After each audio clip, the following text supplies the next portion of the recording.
is that you get to have those conversations earlier in your career, and that you know that I owe you those. I have a duty to you. For those of you in the 217 classes, you might recognize that. I ought to do those things for you. It's not about me. It's not about an end. It's about you having an end. And I need to honor and respect that end if I'm going to be an ethical leader. So I would encourage you, so I'm synthesizing for you everything you're experiencing. I encourage you to take advantage of that, all right? So that's A. So I would expect in the next 2 to 3 weeks to have met all of you. And by the time I see you next week, I really would hope that you're on my calendar so that I know that you will be seeing me in the next 2 to 3 weeks. That make sense? That way, by the time you get to the retreat, we know each other and I know what you care about, so I can help you be as successful as possible to make every minute you're doing this work at the university as effective as possible. So that's issue 1. Issue 2, speaking of the retreat, I asked you to be looking through your SLPI results for today. Did you all do those?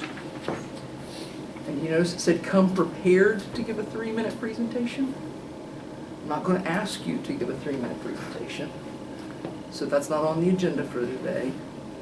But you need to be prepared because that's another way of knowing who you are with this material as we begin. However, what you prepared will be used at the retreat. Okay? That's what's going to happen. So be prepared to come and present that. You and I will talk, don't worry. I got you covered. That said, you'll have that chance to speak in front of peers that you know and those you don't. And I'm becoming very aware that because y'all live together, it's not quite the same.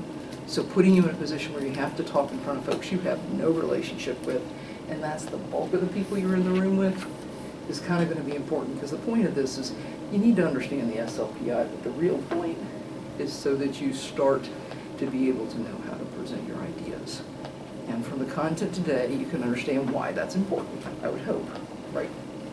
Get that? Because that's what they talk about. Sharing the vision requires you to be able to communicate. Those are the 2 big pieces. So don't think that that was given to you for nothing. One of the things that you will see from having been a part of this class is that whether you see it in the next 2 weeks or if you see it in the next 3 years, one of the goals that I have for this general session / LaSalle session is that students who come and take the class from me will understand from the horse's mouth what the content was supposed to do for you, but also so when you come into something later in the minor, you're not in a position where you're going, how do I do that? That's especially important for y'all, not so much you, but you just because you're the person who likes to be that way, but for y'all who are in LaSalle, because the worst thing that could happen to us is if y'all are sitting in the middle of a session frustrated because you can't figure out how to do your work. You see what I mean? Y'all should be the ones that say, it's not so bad, come on guys, let's do this. You'll see that when you get to encourage the heart, that that's a part of being a leader, is being able to see a challenge and still be able to figure out how to hurdle that challenge positively. Giving you some heads up about things doesn't mean you'll know it well, but you'll have had time to think about it, you'll recognize things, it won't be a new concept. So pay attention to what's going on and recognize there might be these little drop nuggets that I leave through the course. So this is an example of me doing that. You're doing it in advance. You're going to be able to think about what happened there and be able to make sense out of it so that you can have more time to think about it before you present to your peers. Okay, makes sense? This is not something that they have done, just so you know. We're getting ready to finalize the way we do our retreats, and one part of it is going to be incorporating the SLPI intentionally into the retreat. So this is something that you guys get to lead them, to help them see how to be able to apply it more intentionally without having to just say, we're going to do a session on this and a session on this. We're not going to teach you again in that session. We're going to use these skills. Okay? Is that, so far y'all follow me? Business. All right. Alrighty. That's the big business pieces. Yeah, you had your contracts. Thank you for sending yours, Tanner. Do y'all have any troubles with your contracts? Does it make sense to you? We need to probably meet because You I and don't I do. have the definite times on here. I just have I figured, Well, that's a good first start. I figured you and I would. Yeah, I'm your person, Yeah. so we'll just continue to move that direction. So y'all feel pretty good, you know in general what your contract's gonna be getting you to do. That's for your 30 hours for this semester. That's to get you to a place where you've dabbled in the program. Where we are possibly heading with this program, and it's gonna be one of those, I need the advisory board to advise me, which is the role that y'all will be moving into as you become on the LaSalle full-time in the fall, spring, is whether or not we should go to the notion of this being a, kind of like the RA class, where you take the general sessions with me, and then you decide if you want to apply for LaSalle, and once you've been through this, you have enough information and you can apply for LaSalle. So you do your 30 hours to make the minor better because you're part of the minor anyway. And then you apply for the LaSalle, because I think there'll be less positions that'll be available going forward as y'all start to take your roles and make some sense out of what you think is the way you think this would run well. So that's a possibility of where we're headed with this. But for now, you got 2 roles.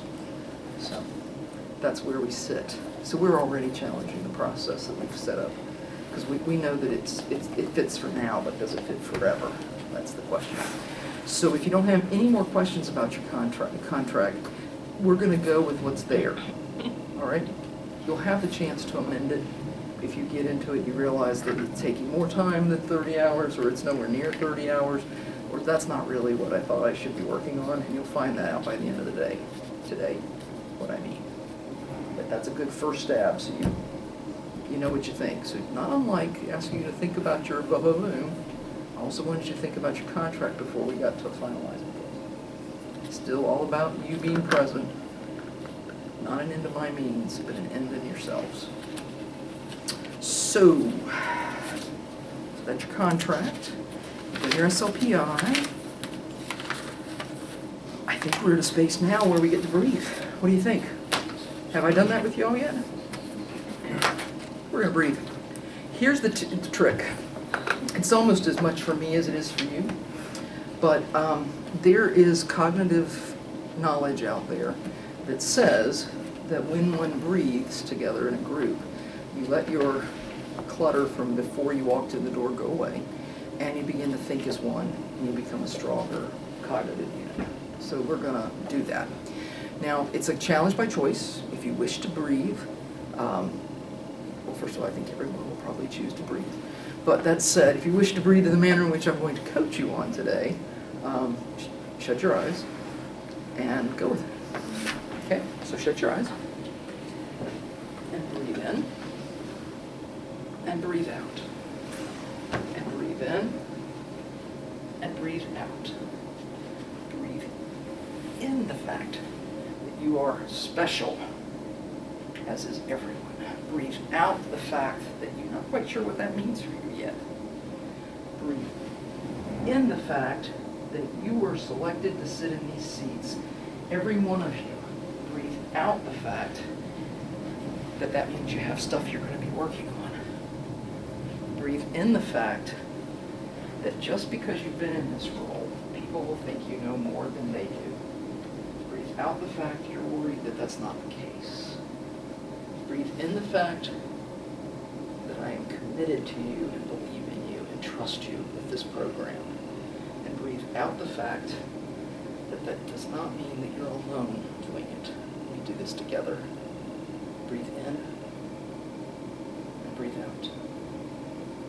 Breathe in and breathe out. All right, so let's talk. So, how's everybody doing? You like that so far? Was it weird? I'm wearing a set of Birkenstocks. I'm actually a black leather loafer person, but when I developed an allergy, a skin problem, I have to wear Birkenstocks. It's not really my soul, but it creates a symbol to others that think that I'm a Birkenstock wearing person. Isn't it funny? Yeah. I think you really are sort of a Birkenstock. I'm becoming more that as I've grown into it, but it really worries me. I was a conduct administrator.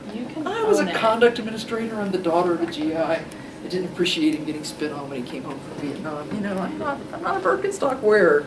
I like to be a little uptight. But that said, I am now. So sometimes circumstances put you there, don't they? So, content-wise, let's just really quickly have a conversation. On your value statement that's here, the modeling the way. What is modeling the way to y'all? You did the readings. What is it? I think it's kind of like setting the example of like what leadership styles that you kind of, I don't know, I guess exemplify and want to follow. Like the different skills that you feel are very important, you know, and just different values that you hold.